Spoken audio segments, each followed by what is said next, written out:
અમદાવાદના માર્ગો પર ભગવાન જગન્નાથજીની 149મી રથયાત્રા નીકળી ત્યારે હજારોની સંખ્યામાં ભાવિકો ઉમટી પડ્યા હતા।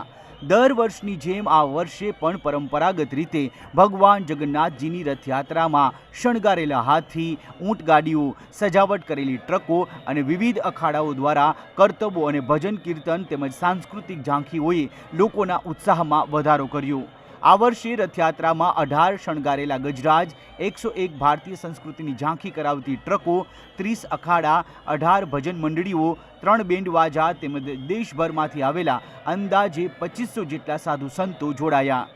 જય જગન્નાથના ગગનભેદી નાદ સાથે સમગ્ર શહેર જાણે કે ભક્તિમય બની ગયો હોય તેવો સંયોગ રચાયો હતો। રથયાત્રા પૂર્વે ભગવાન જગન્નાથ, બલભદ્ર અને સુભદ્રાજીને પરંપરાગત ખીચડીનો મહાભોગ અર્પણ કરવામાં આવ્યો હતો। સદીઓથી ચાલી આવતી આ પરંપરા ભગવાન પ્રત્યેની સાદગી, સમરસતા અને ભક્તિનું પ્રતીક માનવામાં આવે છે। મંદિરના રસોડામાં વહેલી સવારે વૈદિક પરંપરા મુજબ ખીચડી તૈયાર કરવામાં આવી હતી અને ભોગ બાદ ભગવાન જગન્નાથ, ભાઈ બલભદ્ર અને બહેન સુભદ્રાજીની પરંપરાગત મંગળા આરતી યોજાઈ હતી। કેન્દ્રીય ગૃહ અને સહકાર મંત્રી અમિત શાહે ભગવાનની મંગળા આરતી કરી હતી। ત્યારબાદ વૈદિક મંત્રોચ્ચાર વચ્ચે મૂર્તિઓને તેમના પરંપરાગત રથોમાં બિરાજમાન કરવામાં આવ્યા। ભગવાન જગન્નાથને નંદી ઘોષ રથ પર બિરાજમાન કરવામાં આવ્યા, જ્યારે ભગવાન બલભદ્રને તાલધ્વજ રથ અને બહેન સુભદ્રાજીને દર્પદલન રથમાં બિરાજમાન કરાયા।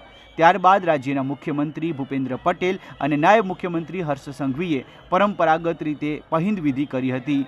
સોનાની સાવરણી વડે ભગવાનના માર્ગનું પ્રતિકાત્મક સ્વચ્છીકરણ કરવામાં આવ્યું, જ્યારે અમદાવાદ પોલીસની એક ખાસ ટીમ દ્વારા ભગવાન જગન્નાથને ગાર્ડ ઓફ ઓનર આપવામાં આવ્યું અને રથયાત્રાનું પ્રસ્થાન કરાવવામાં આવ્યું। રાજ્યના મુખ્યમંત્રી ભૂપેન્દ્ર પટેલ અને નાયબ મુખ્યમંત્રી હર્ષ સંઘવીએ અન્ય સાધુ સંતો અને ખલાસીઓ સાથે ભગવાનના રથને ખેંચ્યો હતો। વર્ષોથી ચાલી આવતી રથયાત્રાની આ પરંપરા ન માત્ર અમદાવાદ પરંતુ ગુજરાતભરમાં વિશેષ આકર્ષણ ધરાવે છે। આ તકે મુખ્યમંત્રી ભૂપેન્દ્ર પટેલે રથયાત્રા અને અષાઢી બીજ, જે કચ્છીઓનું નવું વર્ષ ગણાય છે, તેની શુભેચ્છાઓ પણ આપી હતી। ભગવાનના ચરણોમાં પ્રાર્થના કરી છે કે દરેક જણની સુખ, શાંતિ અને સમૃદ્ધિ વધે, એ ભગવાનના ચરણોમાં અમે પ્રાર્થના કરી છે। આજે કચ્છી ભાઈઓ બહેનોનું પણ નવું વર્ષ છે। આ નવા વર્ષ નિમિત્તે કચ્છી ભાઈઓ બહેનો દેશ વિદેશમાં રહેતા દરેક જણ માટે આ નવું વર્ષ ખૂબ શુભ નીકળે, શુભ રીતે આગળ વધી શકે, સુખ, શાંતિ, સમૃદ્ધિ એમના જીવનમાં વધે એવી ભગવાન ચરણોમાં પ્રાર્થના। એમને ખૂબ નવા વર્ષની દરેક કચ્છી ભાઈઓ બહેનોને ખૂબ ખૂબ શુભેચ્છાઓ। વહેલી સવારથી જ અમદાવાદના જમાલપુર સ્થિત જગન્નાથ મંદિરે શ્રદ્ધાળુઓ મોટી સંખ્યામાં આવી રહ્યા હતા અને ભક્તિ, શ્રદ્ધા અને પરંપરાના ધાર્મિક માહોલ વચ્ચે રથયાત્રાનું પ્રસ્થાન કરાવાયું હતું। આશરે 16 કિલોમીટર લાંબી આ રથયાત્રાને લઈને કોઈ અસુવિધા કે અનિચ્છનીય ઘટના ન બને તે માટે મોટી સંખ્યામાં પોલીસ અને સુરક્ષા દળોની સુરક્ષા વ્યવસ્થા પણ જોવા મળી હતી। સમગ્ર રૂટ પર પોલીસ, SRP, RAF સહિત વિવિધ સુરક્ષા દળોની ટીમો તૈનાત કરવામાં આવી।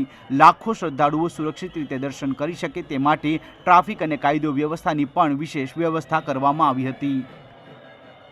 ભગવાન જગન્નાથ વર્ષમાં એક જ વખત ભક્તોને સામે ચાલીને દર્શન આપવા માટે નગરચર્યાએ નીકળે છે। આ ઐતિહાસિક રથયાત્રા માત્ર ધાર્મિક પરંપરા જ નહીં પરંતુ શ્રદ્ધા, સમરસતા, સેવા અને ગુજરાતની સાંસ્કૃતિક વિરાસતનું જીવંત પ્રતીક માનવામાં આવે છે। જય જગન્નાથના નાદ વચ્ચે લાખો ભક્તોએ ભગવાનના દર્શન કરીને ધન્યતા અનુભવી હતી। અમદાવાદથી કલ્પિન ત્રિવેદીનો અહેવાલ, ETV ભારત।